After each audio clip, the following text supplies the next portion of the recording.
Hi guys, and welcome to my first video in my Aupair series. So in this video I wanted to show you some items I'm packing for China. So I'm applying to go to China and I actually leave basically Wednesday morning at 25 past midnight, so I have to be at the airport tomorrow. So I thought while I'm still in Australia I'll try and get as many videos out to you as I can. So in this video I'm going to show you what items I think are essential to bring overseas to become an au pair, not just in China but any other country, and just some items I am packing, and then I'll also be showing you what the internet looks like for me right now in Australia, and once I get to China I will show you what my internet is like without a VPN and then with a VPN, because in China a lot of apps and websites are blocked, such as Facebook is blocked. You can't access YouTube, you can't access WhatsApp, you can't access Instagram, lots of websites and social medias you cannot access in China. So I thought it'd be interesting to show a comparison between those two. So let's get started. So one thing when traveling overseas to become an au pair, one thing I think really essential to get is some souvenirs from your own home country. And this way it's just a little gift and showing gratitude towards the family for hosting you, and it also just gives them an idea of kind of what kind of things are in your own country, and especially with the kids you can get them something nice. So I have bought a whole bag of different souvenirs and lots of souvenirs, and I've actually got some in my suitcase as well. So I'll go ahead and show you kind of what items I bought. And especially if you buy items with like your own native animals on there. For instance, like I love pandas, so I'm wearing a panda t-shirt right now, and that's something available in China. But in Australia, you know, we're known for koalas and kangaroos and kookaburras. So if you can get items like that that really represent your home country, I think that's a really good idea. So I'll just go ahead and just show you some of the items I got, who I'll be giving them to, and roughly how much they cost. You can get quite a lot of gifts inexpensively if you look around. So there's a lot of souvenir shops in the city, and I went over there and I got a few items for the kids, and they happened to be having a sale, so I got them quite cheaply as well. So for the host kid, a boy, I thought this would be super cute. So this is like a little ruler, and it's got a pencil and a sharpener and an eraser, and it's got koalas on it, and this was all on special. I think I got this probably around $3 or maybe a bit more, but that's just one item. And another item I got was this, and it's a little DIY kangaroo magnet, and it's got information about kangaroos and like what kangaroos mean to Australia.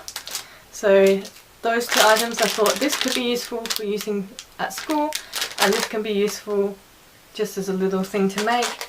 And then I also got a koala plush, which I actually bought a while ago, and I got this from the op shop for about $3, and originally I was going to use this for a swap box, but I didn't end up using it. So I thought that would be good for any host kid or any kid, something for, like useful for school. And so these items for just under $20. And then for the girl, I thought I'll get her this little thing. Yeah, it's got a little koala notepad and a pen, and this was around $2.50 on sale.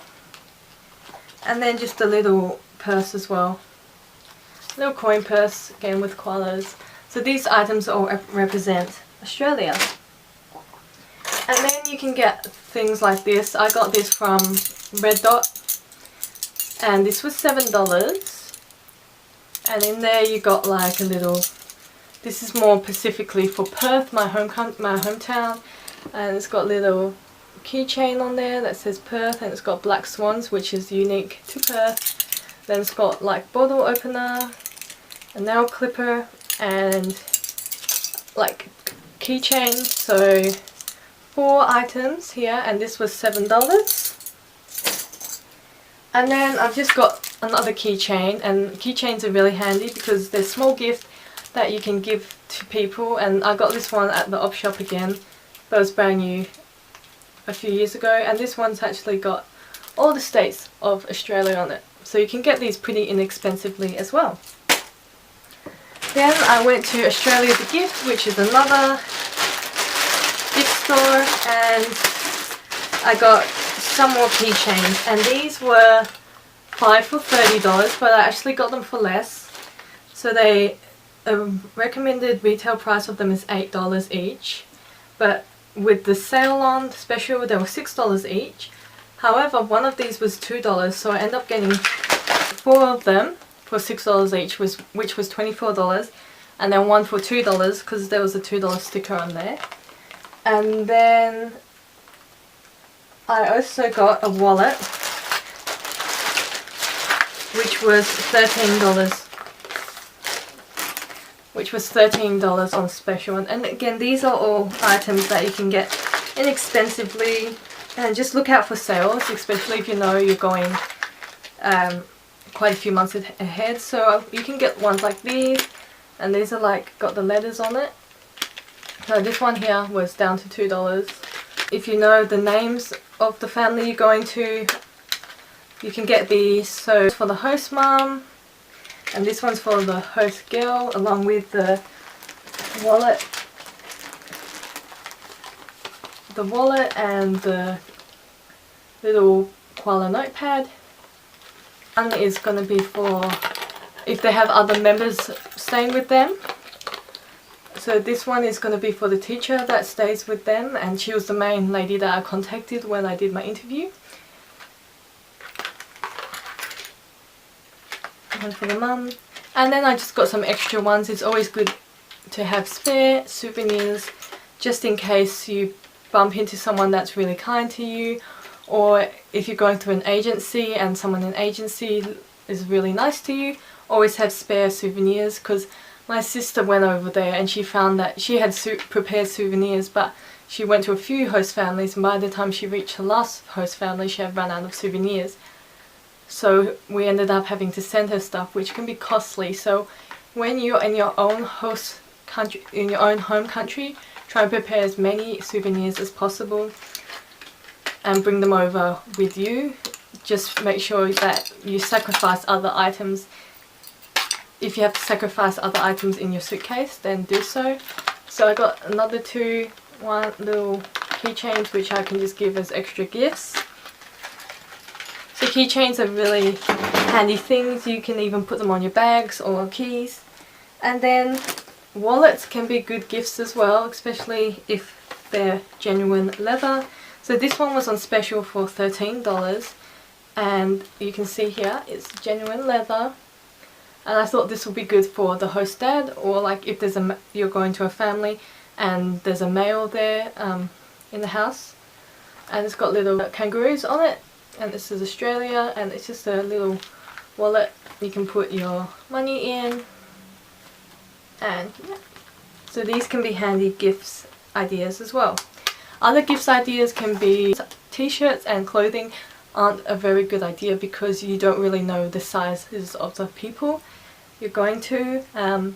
You can also get tea towels, aprons, oven mitts, all sorts of things. Just kind of think about, if you know is living in the house, where you're going to, and if you know who's there, try and get gifts that you think they would really suit them. Then I went to another shop in the city and called Billabong Souvenirs, and I got this for the nanny that's staying in the house, and this was $6.95, and it's just a little cute little coin pouch. Compared to the other one, this one's a bit more mature, and again it's just got some information about koalas and Australia. And you can get these in different colours as well, and this can be handy for anyone because it's got a little keychain. They can hang it onto a bag or whatever they decide. Now these are a great gift idea as well. We sent a lot of these to my sister, and these are fairly inexpensive if you shop around. I think some places charge $10 for them, and we bought them for my sister at a $2 store. But I got these at Billabong, and you can get them for $5 if you look around properly. And they're just like a whole packet of koalas with little flags on them, and you can clip them on. I think there's 12 in a packet, and these are just a little cute idea just to put inside your suitcase and carry it around with you if you meet someone, or like if you meet other kids, or even to give to your host family's kids' friends. It's a good idea, and I got 2 of them. And these were $5 each, and these ones are little kangaroos with keychains. So I highly recommend, before you leave your country, buy souvenirs to bring over there, because you never know who you're going to bump into and who you're going to meet and who you would like to give gifts to. In total, I probably got around $90 worth of gifts, which is quite a lot, but it can go quite far. And yes, that's one item I would definitely take with you, no matter where you're going, into any country that you're going to be an au pair in. Always bring gifts from your home, and they don't have to be big items. The smaller the better. Another item I recommend to bring from your own home country is maybe any food you like. So I'll be bringing Vegemite, because that's something I like and you can get in Australia, and maybe also you can get other things that may be cheaper in your own country. Just check with TSA to make sure that you can actually bring it. So like, I know in China cheese is very expensive, but I don't think you can actually bring it into China, and pasta and stuff like that. So if that is something you like, bring that, and you can always share that with your host family. You could even cook it for them, or ask them or show them how to cook it. And especially if you're going from like a Western country to an Asian country or a European country, or there's like something unique in your country, bring that, and that can really help with your bonding process with the kid. Other items I recommend bringing is, I've got 2, this one and this one. So I got this one for like $10 on special from Target, and it's a 6000 one mAh, and then I got this one which I just bought in Melbourne for like $20, but this one is only 1500. And also it's always handy to make sure you always have any documents you need, your visa and passport. So that's kind of my essential items that you should pack when going to a country. Especially for me, going to China, I had to prepare a lot of documents to get my visa, and then I've applied my visa, and now I've made sure I have a copy of all those documents just in case. I'll do another video later on talking about the whole process of applying to go to China to be au pair, and what I had to prepare and how I got my visa and all that. Other essentials to pack is definitely a good pair of walking shoes. Now I will be bringing 2 pairs of shoes. I'll be bringing boots and a pair of clogs from the brand Crocs. Another essential to pack no matter what country you're going to is a power adapter. You can go on the website crojo.com and type in your destination country, and they'll come up there with what adapter you need, and also any information about voltages. So make sure you get that before you leave your own country. Medication is another big one. If there's certain medication you need to take, or like painkillers or anything, buy them in your own home country first, just because, especially if it's something there's a prescription, you might not be able to get it over there. And also if you can buy it over there and you're going to a country where they speak another language, it will all be in a different language, so it's better to buy that before you leave. So now I'm just gonna go ahead and show you what my phone looks like right now and the internet, and then when I arrive in China I will do another video showing you what I can't access without a VPN. Now VPNs are kind of essential in China if you want to access normal websites that you would normally access at home, but you cannot because they're restricted. So a VPN is a virtual private network, and basically I have tried one, and basically you can go to another network in another country and access like you normally would. So you can see right now on my phone I have WhatsApp, Line and WeChat. And WeChat is China's social media, and it's basically what they use to communicate with other people, and they're like their Facebook, and they use it to pay for things. Now Line, I also have Line and WhatsApp, which I can access no worries and chat to people in Australia without having any restrictions.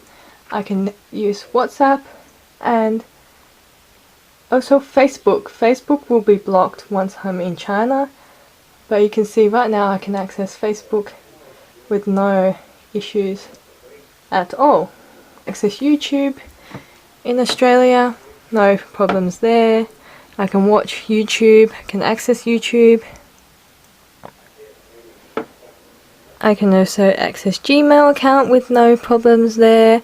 Instagram I can use as well, Google Maps, all that can be accessed. In Australia I can use Facebook, I can use YouTube, I can use Twitter, I can use Instagram, WhatsApp, Google Maps and all that. I can use that all. I'm restricted. I can easily use Google to search things, but a lot of those apps are blocked in China, so it will make communication very difficult for me.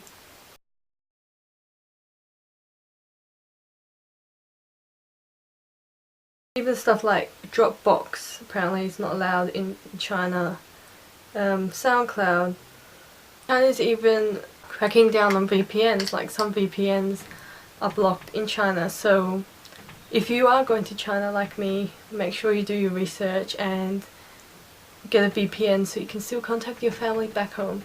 So I hope you guys enjoyed this video. This is just one of many Aupair videos I'll be making.